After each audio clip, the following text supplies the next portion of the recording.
tell the sun in his jealous sky as we walked in fields of gold.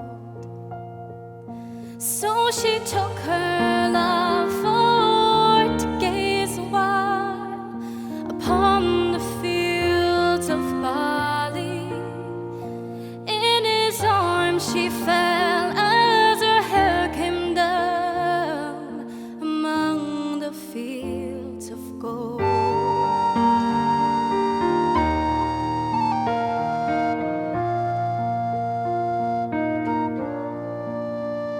Will you stay with me? Will you be my love upon the fields of barley? And you can tell the sun in his jealous sky as we walked in fields of gold. I never made promises lightly, and there have been some that I have broken, but I swear in the days still left we will walk in fields of gold. We will walk in fields of gold.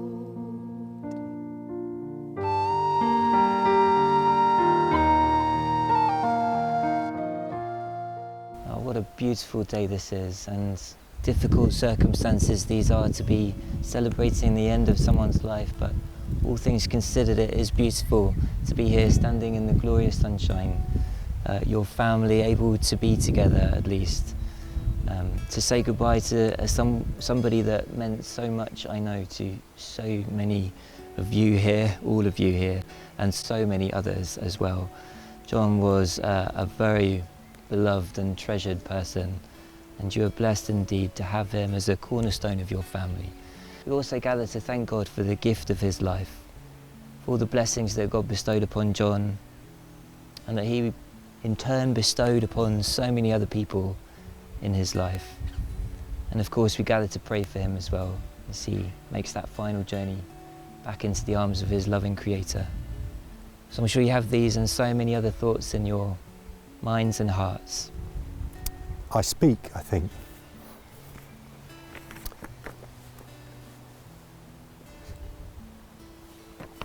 For all four of Dad's children, to say we're so thankful to God that all of us, all 16 of us, could be here. You 16, us 16, were the most loved people in the world to Dad. He loved you so much. And I know that you know that. The words on the back of the order of service, written by Dad, say it all about family and the love of family. But you know that for over 55 years Dad was married and devoted to Eileen, his wife, and to his children. And if I think back to our childhood, my very early childhood, I know now that policing wasn't very well paid in the early part of Dad's career. Wasn't very well paid at all. And in order to supplement his income, so that he could get music lessons for his two older daughters, violin lessons for Tricia and guitar lessons for Denise, he did some gardening locally. Typical of the man, there was always a solution to a challenge. He was so well organised, and you'll all know that and recognise that in him. Very methodical, a man of lists, loved to write his lists. I'm looking at my sisters now when I say that. And as I say, loved writing. You never got a birthday card or a Christmas card with a bland message on it. There was always a meaningful message there. Tomorrow we mark the 75th anniversary of VE Day, a victory for freedom and democracy. Dad was a generation of children born in the early 30s whose childhood sadly was defined by that awful war. Separation, loss. Dad himself was evacuated, as you all know, down to Cornwall. Well, Tilehurst in Reading originally, and then he came back to London, to Putney, and then out to Cornwall. But he said himself that actually that was the making of him, that was the making of the man. And in later years he met Mum, went to her family farm, and I think all of those experiences, the love of that farming life came back to him, and he fell in love with Mum and her family, and the rest is history, and we're the product of their love. But Dad's influence, and it was a great influence on us, of course, goes wider than his family. He has some great friendships that lasted many years, some from childhood. So sorry that his lifelong friend Angel Wheeler couldn't be here today, but so buoyed, I think we all were, by seeing old Wandsworthians lining the route in the blazers. That meant an awful lot to us, and I've shared that with people at the gate.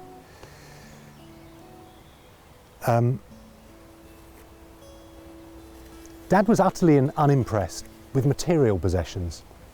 I remember as a kid thinking that Morris Traveller was a very uncool car. He wanted me to have it when he moved on to a new car, and I wish I'd taken it now because it's a classic, but at the time I just thought, oh, a wooden Morris Traveller, I didn't fancy it. But for him it was a practical, versatile, economical and robust family car, which we memorably took down to France with a trailer, 1000cc Morris Traveller with a trailer and 4 children and Mum and Dad in. Goodness knows how we did it, but we did, and we got home safely as well. But I changed about my view on things that were cool and uncool, and in later years I used to delight with Dad on the fact that a car, if it lasted 10 years or more, I delighted in the fact, as did Dad, that it owed you nothing. He had practical help wherever we needed it. I look at Siobhan now and I think of the times that she moved from the flat in Bristol to another flat. But he was there to help us all the time, every time. You know, if Trish was doing something in the garden, Dad would be there.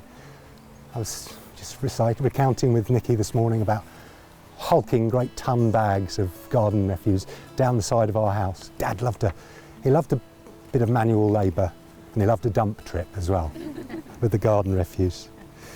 Just to finish really, because I didn't want to talk for long, and we will have another service later in years when all the restrictions are lifted. I just wanted to reflect on words that were written in emails and cards and messages that I received, we all received, and these words came up time and time again, and they absolutely sum up Dad. He was sincere, a man of integrity, loyal, warm, gentle man, good-humoured, so strong, those hands. He was young at heart. One of his work colleagues said, we could never work out how old your dad was. But he was vital all the way through his life until, you know, in recent months when he lost a little of that vitality, and it was so sad and so hard for us to see that decline. He was a true gentleman. He was greatly respected. He was generous, we know that. He had a great faith. And he converted, as you know, to become a Catholic when he met Mum. And I was recounting to one of my cousins who couldn't be here today this morning that, Father, you might not know this, but he received instruction from the Jesuits at Farm Street. And he was preparing for his first confession. And as I said earlier, a man of lists, he wrote down all his sins. But when he went into the confessional, it was pitch black. And so he said, Father, bless me, for I have sinned. This is my first confession. And then silence. He said, Father, I've written down my sins, but I can't see them. and the priest was very understanding and said, look, if you've written them down, then you've reflected on them, and I absolve you of them. You all have your own unique memories of Dad, of your granddad, of John. His was a life well lived. Just reflect for a moment and know that he's now with Mum, with Eileen. He's at peace. God bless him. Rest in peace. Because God has chosen to call our brother John from this life to himself, we commit his body to the earth. So we commend our brother to the Lord, that the Lord may embrace him in peace and raise up his body on the last day. I just want to say that I've had so many messages come in to the church of love for you all and of love for John, and your words were superb, and he was a big part of our community and very much loved. So my prayers and thoughts are with you all at this time. We will walk in fields of gold.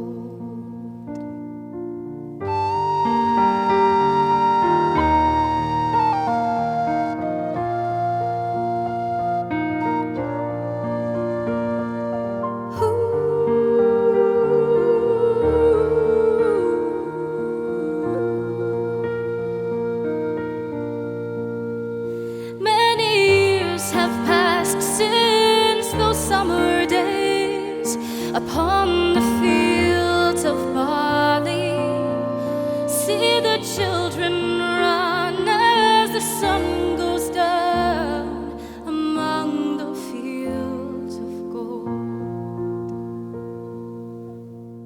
You'll remember me when the west wind moves upon the fields of barley, and you can tell the sun in its jealous sky as we walked in fields of gold. When we walked in fields of gold, when we walked in fields of gold.